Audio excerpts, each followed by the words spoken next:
is going now. In this recording, Minnette is interviewer and Allanah is interviewee. Of the therapeutic relationships of professional practice.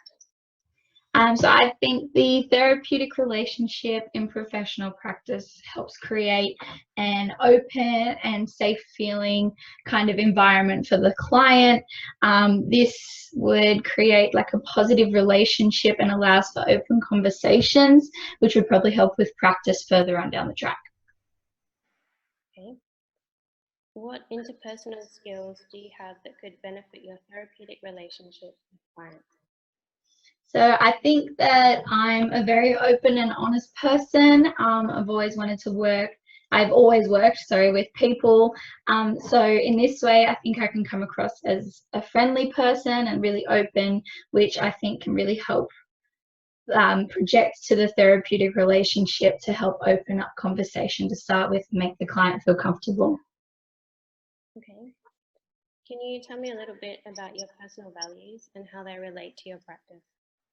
Yep, so my personal values are mainly about honesty, realness, and about like what goes around comes around. So I try to reflect this with my clients by always answering their questions with like a real answer, like not trying to dance around the truth, always getting to the point no matter what that is. And I believe in helping the individual at the end of the day, so that's what matters in this line of work. So I guess really just like being truthful, honest, and never dancing around a topic just because we don't like it. I think if we're always upfront with the client to start with, it's always going to help with an honest relationship to go forward. Okay.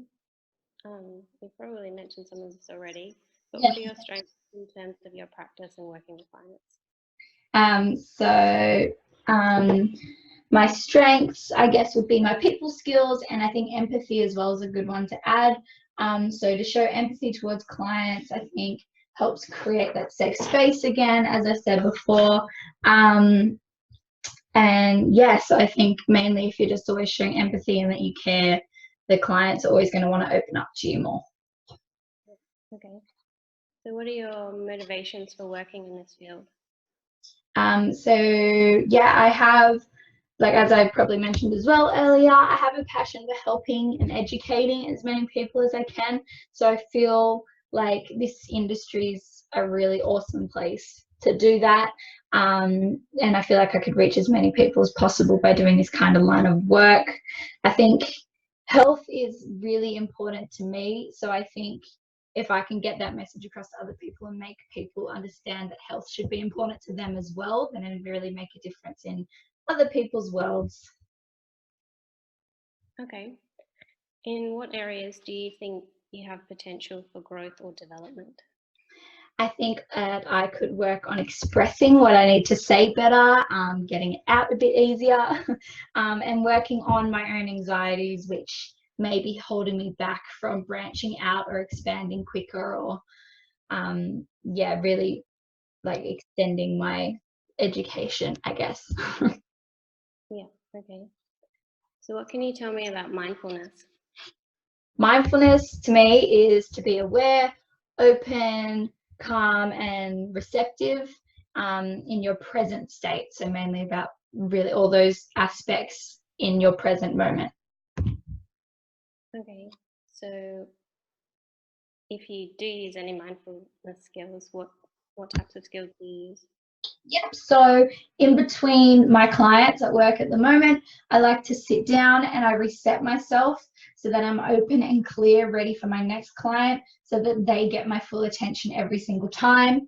Yeah, I think that's really important if you are with clients, to make sure that you can use your mindfulness activities to just have a quick reset and make sure that you're clear and ready to take on whatever the next client needs to bring you. Okay, I mean, you've kind of covered this next question as well, but how do you think your awareness of mindfulness will support your practice? So to be aware of your state of mind helps bring clarity to your work and helps you focus on your present moment, pretty much. Okay, so how do you practice self-care? So I believe in taking time for yourself, like no matter how busy you get. So personally, I like to see my Chinese herbalist every single Friday. It's like a non-negotiable for me. It really helps me clear my head by the end of the week. I'm usually really foggy and like just need to like stop and reset. So it helps clear my head, reset my body, and then it gives me like a whole hour of no technology, and it's literally just me and my thoughts.